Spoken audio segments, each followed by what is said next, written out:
अकाल जी। सत श्री अकाल।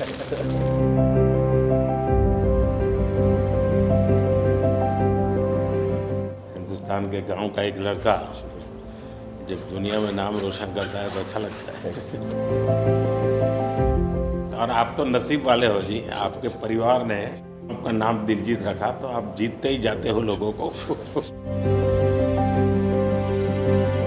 हम पढ़ते थे, मतलब ये लिखा हुआ सब जगह और खुद कि मेरा भारत महान, लेकिन मेरा भारत महान मैंने इस टूर में एक्चुअल जाना सर। जब मैं भारत घूमा ना जी पूरा, तो मेरे को पता चला ये क्यों कहते हैं मेरा भारत महान। सचमुच में भारत की विशालता एक अपना शक्ति है हाँ जी। जी सर। ये बेनिफिट जनसंख्या इसलिए मिलता है ऐसा नहीं है, हम लोग एक वाइब्रेंट सोसाइटी है। आपकी जर्नी से भी सर हम जब देखते हैं तो मतलब आपने कितना अपनी इकाइयों में हिमाचल चले जाना और सब हाँ, कुछ छोड़ देना और फिर भगवान का इतना आशीर्वाद हो जाना, ये बहुत बहुत मतलब ये भगवान की मर्जी ही है। उसके बिना क्या होता है। 100%। हमारे देश में हर इंसान पौधे में भी परमात्मा देखता है। 100% देखते हैं, मतलब हम वेस्टेज नहीं करते हैं। हाँ थ्रो अवे कल्चर वाले लोग नहीं नहीं है, है। रिसाइकल रीयूज अभी दुनिया में नाम आया है, हमारे तो ब्लड में है। हाँ जी दुनिया को इसका पता नहीं है। जी, कभी आप अपने कार्यक्रमों के द्वारा ये ज़रूर कर सकते हैं जी। कि भारत के लोग पर्यावरण की रक्षा कैसे करते कैसे हैं। करते हैं? अब जैसे मैंने अभी ये कार्यक्रम चलाया, एक पेड़ माँ के नाम, अपनी माँ को याद करते हुए, माँ जिंदा है तो माँ को साथ ले जाओ और पेड़ लगाओ, माँ की जीवन समृद्धि बन जाएगी वो। और माँ जिंदा नहीं है अब तो भी तो फोटो लेकर के जाओ, लेकिन माँ को कहो माँ तुम्हारे लिए ही है। हमारे लिए पेड़ है। तो अपनी माँ जिसने हमें जन्म दिया और ये धरती माता जो जीवन देती है, दोनों को हम एक प्रकार से जी आज करोड़ों लोग ये काम कर रहे हैं। हाँ, भारत में सबसे बड़ा अगर कोई जादू जिसको कह लो तो वो योग है। और जिसने योगा को अनुभव किया है वो उसकी ताकत जानता है। हाँ जी सर।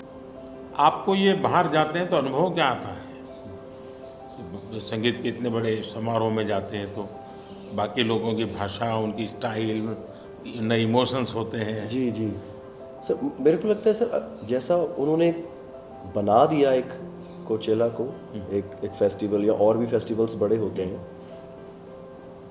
हम तो बहुत ज़्यादा बड़े कर सकते हैं यहाँ पे सर। और लोग दुनिया भर से ट्रैवल करते हैं ऐसे फेस्टिवल्स के लिए। तो हमारा तो इतना रिच कल्चर है, अगर हम ढाबे में बैठ के भी खाना खा रहे हैं और कोई राजस्थान में गा रहा है तो इतना सुरीला गा रहा है कि बंदा बोलता है कि मैं गाना छोड़ दूं यार, ये इतना अच्छा गाना गा रहा है। और मैं प्रोफेशनली गाता हूँ, ये बंदा प्रोफेशनली गा भी नहीं रहा और मेरे से अच्छा गा रहा है। इतनी ज़्यादा उनके अंदर कला है। वो लोग बना के बैठ गए, और अगर हमारे इधर कोई ऐसा डेवलप होगा तो दुनिया भर से लोग मेरे मन में एक कल्पना है, आ सकते हैं सर। मैं सोच रहा था कई वर्षों से, लेकिन अब वो मैं इसको कर रहा हूँ। वेव्स, मेरा मत ये है कि इतना बड़ा देश और दुनिया की सबसे ज़्यादा फिल्में यहाँ बनती हैं। हाँ जी सर। दुनिया में सबसे बड़ी क्रिएटिव इंडस्ट्री यहाँ हो, यहाँ है जी, मिल रहा है। तो मैं यहाँ वेव्स एक बहुत बड़ा मूवमेंट खड़ा कर रहा हूँ और दुनिया की क्रिएटिव वर्ल्ड को मैं इकट्ठा करने वाला हूँ अप्रैल में जी। अब दुनिया का क्रिएटिव वर्ल्ड का सेंटर हिंदुस्तान। हिंदुस्तान मैं एक बार जर्मनी की चांसलर मर्कल जी तो हम मिले, तो उसने मुझे संगीत का विषय निकाला। तो मैंने उसको कहा कि मेरे देश में सूर्योदय के पहले संगीत हो ये अलग है और सूर्योदय के बाद अलग उसका है। टाइम अलग है। हाँ जी। मैंने कहा मेरे अलग अलग प्रहर मेरे यहाँ होता है, हर प्रहर का संगीत होता है।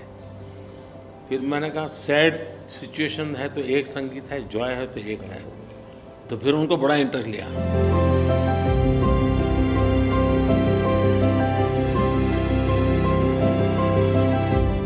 मैं सचमुच में साहबजादों का जो बलिदान है, जी सर। लेकिन सिख परंपरा ने उसको जिस प्रकार से निभाया है, जी अद्भुत है। मैं तो पंजाब में रहा हूँ तो मुझे मालूम है, माता गुजरी और 7 दिन तक लोग सोते नहीं, और घर सच्ची नीचे सच्ची सोते ज़मीन हैं। पे सोते हैं जी। हाँ जी, हाँ जी, मुझे खुद को बड़ा इमोशनल अपील करता था। हाँ जी, तो फिर मैंने यहाँ आकर के 26 दिसंबर को हाँ जी, बात वीर बाल दिवस मना था। हाँ जी, और मैं देश के हर बच्चा को चाहता हूँ कि वो समझे कि कैसे वीरता होती थी, जी सर, आस्था क्या होती थी। कच्छ के अंदर लखपत में गुरुद्वारा है। 2001 में जब भूकंप आया तो उसको काफ़ी नुकसान हुआ गुरुद्वारा को। गुरु नानक देव जी वहाँ रहे थे तो मुझे बड़ी गहरी चोट पहुँची। तब तो मैं मुख्यमंत्री नहीं था, लेकिन मैं तब एक वॉलेंटियर के रूप में वहाँ कच्छ में काम करता था। अच्छा जी, भूकंप के 9 महीने के बाद मैं मुख्यमंत्री बना। जी सर, तो मैं कच्छ गया और मैंने पहला काम तय किया, मैं एक गुरुद्वारा को बनाऊंगा। बड़ी बात। लेकिन मैंने दूसरा तय किया कि मैं वैसे ही बनाऊंगा जैसा उस समय बना था। तो ऐसे लोग कौन मिलेंगे, तो मैंने बहुत ढूंढा मिट्टी कहाँ से मिलेगी उस प्रकार की। जी, आखिर में मैंने राजस्थान से कलाकारों को लाया, आर्टिस्टों को, और उनके मतलब जैसा था वैसा बनाया। ऐसा तो मैंने आपका इंटरव्यू देखा था सर अभी हाल ही में, हाँ, उसमें जब आप अपने माँ और गंगा माँ की बात कर रहे थे, जब आप हाँ, इमोशनल हो गए सर, वो मुझे बहुत टच किया। मतलब वो एक हमारे लिए आप प्रधानमंत्री एक बहुत बड़ा पद है, तो हम शायद एक जो उसके पीछे एक माँ और बेटा और इंसान है, वो कई बार वो निकल जाता है, भूल जाता है, क्योंकि एक ओहदा बहुत बड़ा है। लेकिन वो जब आप अपने माँ को लेके और गंगा मैया को लेके, वो जो आपका वो दिल भरा, वो टच होता है सर, पता चलता है कि ये एक्चुअली ये दिल से बात निकली है, तभी दिल तक गई। सर ये हमने इंडिया की तरफ से ये पहला सबसे बिगेस्ट टूर हुआ है कि हमने जितने देशों में शोज़ किए, पहली बार स्टेडियम शोज़ किए सर हमने। ये इस साल जैसे टूर कल्चर हमारे कम था हमारे। अहमदाबाद में कहाँ किया आपने? गिफ्ट सिटी में? हाँ जी, हाँ जी, अच्छा। हाँ जी, हाँ जी सर। वो गिफ्ट सिटी भी एक मेरा बड़ा ड्रीम प्रोजेक्ट हाँ जी, हाँ जी सर, हमने सबने हमको बताया सर, अब जब जलेबी फाफड़ा भी खाया और सबने बताया। सबसे बड़ी बात है, मैं आपकी तारीफ करने के लिए नहीं कह रहा, नहीं सर, इस शोहरत को पहचाना। और मैं आपके व्यवहार से देखता हूँ, लोगों से सुनता हूँ कभी कभी, तो मुझे लगता है कि आपके माता पिता के संस्कार का हो या गुरु की कृपा का हो, आपने इन सारी चीज़ों को पचाया है, शुक्र। उछल नहीं पड़े।